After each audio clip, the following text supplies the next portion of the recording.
테슬라 뭐 일주일 동안 10몇 프로 오르더니 막 하루만 다 반납했어요. 요거 지금 신경 쓰면 안 됩니다. 그냥 앞으로 쭉 신경을 쓰는데 뭘 신경 써요? 그 로보택시 출시 관련된 거 신경 쓰시면 되고요. 지금 보니까 굉장히 성공적일 것 같습니다. Even when you feel low, you can still go. Even when you feel slow, you can still go. Even when there's no hope, you can still go. I never answer to no, man, I still go. Go, go, go, go, go, go, go, go, go, go, go, go, yeah, go, go, go.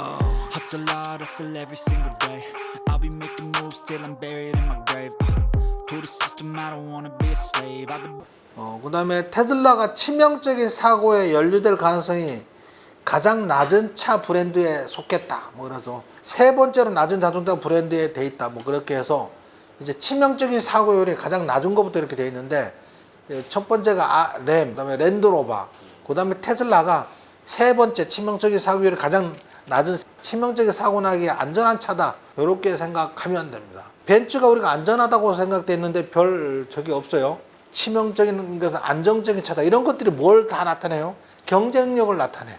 사람들이 이렇게 세뇌를 당하는 거 하나씩 하나씩 이렇게 쌓이면 나중에는 테슬라만 선택을 할 수밖에 없는 거죠. 그 다음에 노르웨이에서 전기 자동차 판매가 새로운 기록을 수립했다. 그래서 전체 자동차 판매량 중에 97%가 전기차. 예를 들면 노르웨이는 2025년까지 내년이죠.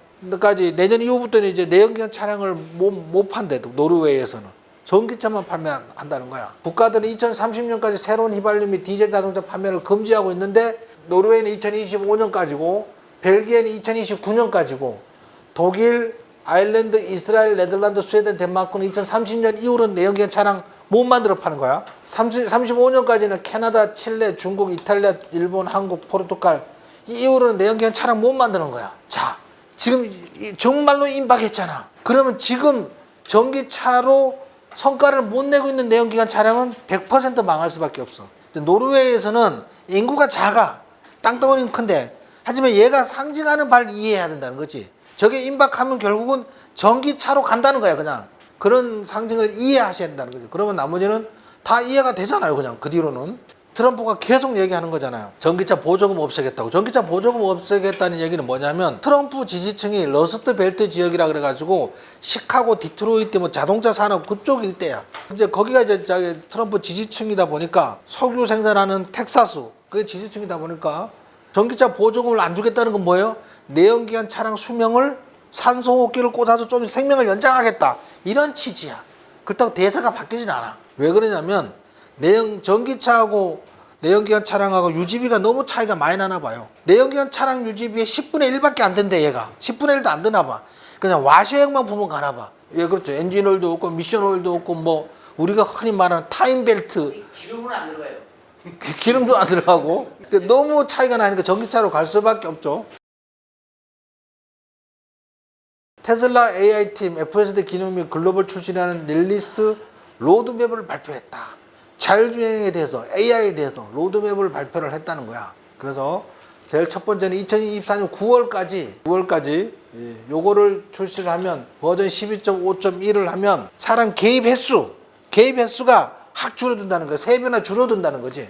향상된 게 개입 횟수가 줄어든다는 의미예요. 그 다음에 여기 2024년 10월에 되면 FSD로 자율주행으로 주차 해제, 주차 및 후진 등 필요한 개입 사이에서 인간의 개입이 6배 이하로 줄어든다는 거야. 드디어 버전 13이 나온다는 거지. 버전 13. 2025년 1분기는 유럽하고 중국에도 FSD 규제 승인을 얻어서 FSD 서비스를 한다는 그런 로드맵을 발표를 했고요. 사이버 트랙에도 그 자율주행을 할 수 있고요. 규제 승인을 기다리는 동안 RHD가 1분기 후반, 2분기 초반에 출시된다. 그래서 RHD는 라이트 핸드 드라이브, 운전석이 오른쪽에 있는 차량. 운전석이 오른쪽에 있으니까 차선으로 좌측으로 갑니다. 차가. 우리나라랑 반대로. 그래서 영국, 일본, 호주 뭐 이런데 거기에 관련된 자율주행도 만든다. 웨이모가 로보택시를 막 운행하고 있잖아요. 야, 훨씬 앞서가는 거 아니야. 그게 아니야. 뭐 이런 얘기를 갑론을박을 주고받는데 그건 정말 잘 모르고 하는 소리죠. 웨이모는 로보택시를 운행하고 있는데 비 오는 날 안 되고 눈 오는 날 안 되고 바람이 너무 많이 불어도 안 되고 속도도 시속 30km 미만으로 달려야 되고 뭐 이런 제약 조건이 무진장 많아, 웨이모는. 그 다음에 웨이모는 라이다로 운행을 합니다. 테슬라 자율주행은 카메라로 하는 거잖아요. 이 사람이 이제 테슬라 AI 전임 책임자인 카르 파티가, 저는 개인적으로 테슬라가 웨이모보다 앞서 있다고 생각한다. 그렇게 보이지 않지만 테슬라의 자율주행 프로그램이 매우 강세다. 테슬라는 소프트웨어 문제가 있고 웨이모는 하드웨어 문제가 있는데 소프트웨어 문제는 훨씬 쉽다. 최신 테슬라의 빌드는 정말 좋은 개선을 이루고 저는 팀에서 한 일이 감명을 받았다. 그래서 웨이모가 지금 승리하는 것처럼 보이지만 10년 후를 내다보면 실제로 규모를 확장하고 대부분의 수익이 어디서 나오는지를 볼 때 테슬라를 앞서갈 수 없다. 그런데 재밌는 건 뭐예요? 보통 이제 웨이모를 타고, 그렇게 하면 웨이모를 타고 거기서 경험을 찍어서 막 올려야 되잖아. X든 SNS에 막 올려야 되잖아. 그건 잘 찾아보기 어렵고요. 테슬라는 조금만 기술 개선된 거 나와도 사용자들이 막 영상 찍어서 막 올리고 막 그러고 있습니다. 자동차 광고를 안 해도, 테슬라 광고를 안 해도 사용자들이 광고를 하는 거야. 세미 트럭이 이전까지는 뭐 소량으로 만들어 팔았는데 막 20여 대씩 만들어서 제공을 하고 있는 것 같습니다. Even when you feel low, you can still go. Even when you feel slow, you can still go. Even when there's no hope, you can still go. I never answer to no, man, I still go. Go, go, go, go, go, go, go, go, go, go, go, go, yeah, go, go, go. 자, 세미 트럭이요. 이제 조만간에 미국 서부에서 동부까지 세미 트럭이 화물을 실어 나를 걸로 예상되는데요. 이제 세미 트럭에도 자율주행 기능이 장착이 된다고 합니다. 그러면 누가 다른 트럭을 가겠어요? 왜냐면 서부에서 동부까지 그 트레일러 운행하는 게 제가 유튜브를 여러 명 걸 본 적이 있는데 굉장히 어렵고 힘들고 지루한 그 게임이더라고요. 자율주행이 되면 얘로 하면은 쉽잖아, 그죠? 사람 앉아만 있으면 되는 거잖아. 사고율도 훨씬 좋고, 뭐 그렇게 되는 거죠. 그걸 이제 지금 얘기하는 건 대량 생산을 시작했다 이 얘기예요. 근데 얘가 자율주행이 된다면 당연하게 트레일러는 다 그냥 얘로 바뀔 것 같습니다. 얘로 바뀌면 무슨 일이 벌어져요? 매출이 엄청 늘어나겠지. 스웨덴에서 테슬라 모델 Y를 판매하는데 이자율을 제로까지 낮춰서 할부 이자죠, 할부 이자. 테슬라 스웨덴은 모델 Y와 모델 3 차량에 대해 더 낮은 이자를 도입하여 전기차를 더 저렴하게 만들고, 테슬라는 모델 Y에 대해서 0.00%의 이자율을 적용했다. 옛날 현대차 무이자 60개월 무이자 할부 뭐 이런 게 있었잖아, 그죠? 공격적으로 판매를 하고 있는 것 같습니다. 요거는 이제 그 차량 유지비. 요거는 1년에서 5년 차 1년간 차량 유지비. 요거는 6년에서 10년 차 차량의 차량 유지비야. 테슬라 5년 이내는 1년에 $580가 차량 유지비가 된대요.